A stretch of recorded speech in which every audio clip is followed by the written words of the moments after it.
The Most Magnificent Thing by Ashley Spires.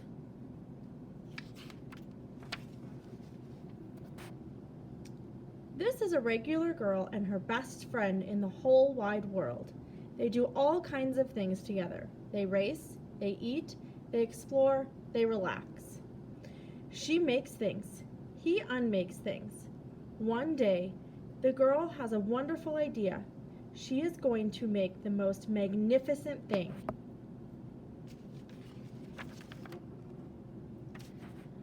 She knows how it will look.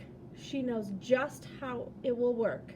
All she has to do is make it, and she makes things all the time. Easy peasy. First, she hires an assistant. Next, they gather their supplies, they set up somewhere out of the way and get to work.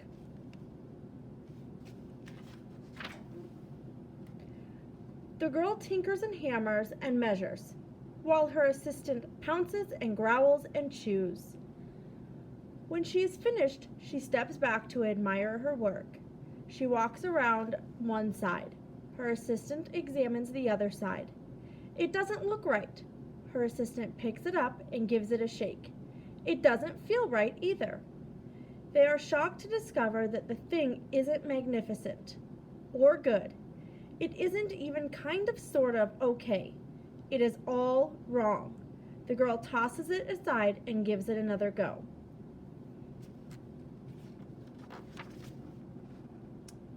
She smooths and wrenches and fiddles. Her assistant circles and tugs and wags. When she is finished, she stands up and takes a long look at it.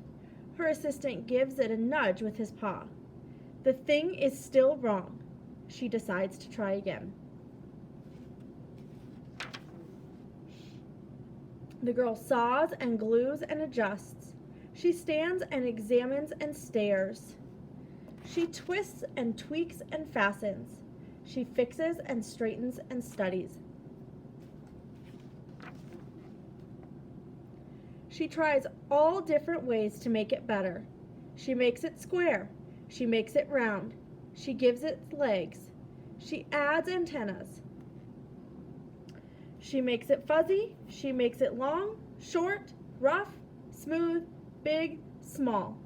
One even smells of stinky cheese, but none of them are magnificent.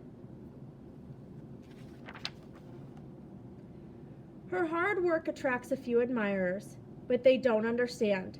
They can't see the magnificent thing that she has in her mind. She gets mad.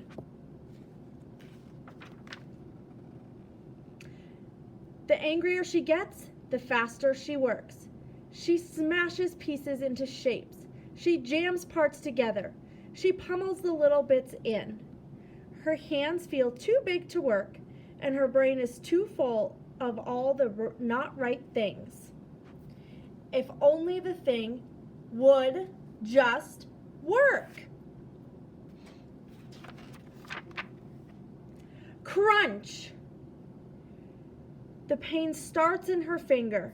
It rushes up to her brain, and she explodes. It is not her finest moment.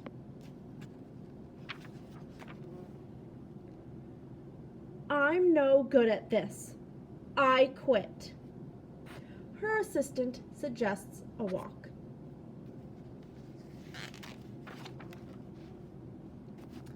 It's not much help at first, but before long, she starts to feel different.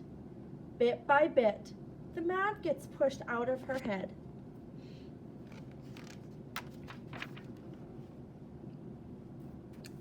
As they stroll along, she comes across the first wrong thing she made. The bad feelings are about to start all over again. Then she notices something surprising. There are some parts of the wrong things that are really quite right. The bells on one, the shape of another, the wheel to seat ratio of the next. There are all sorts of parts that she likes.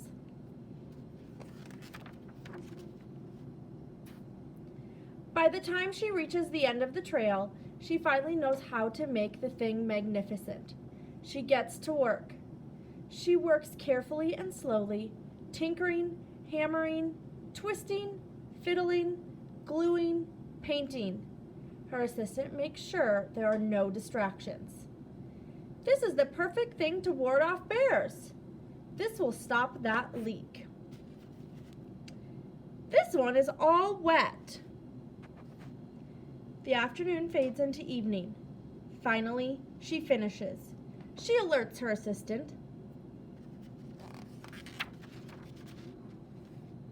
The pair take a good, long look. It leans a little to the left, and it's a bit heavier than expected. The color could use a bit of work, too, but it's just what she wanted.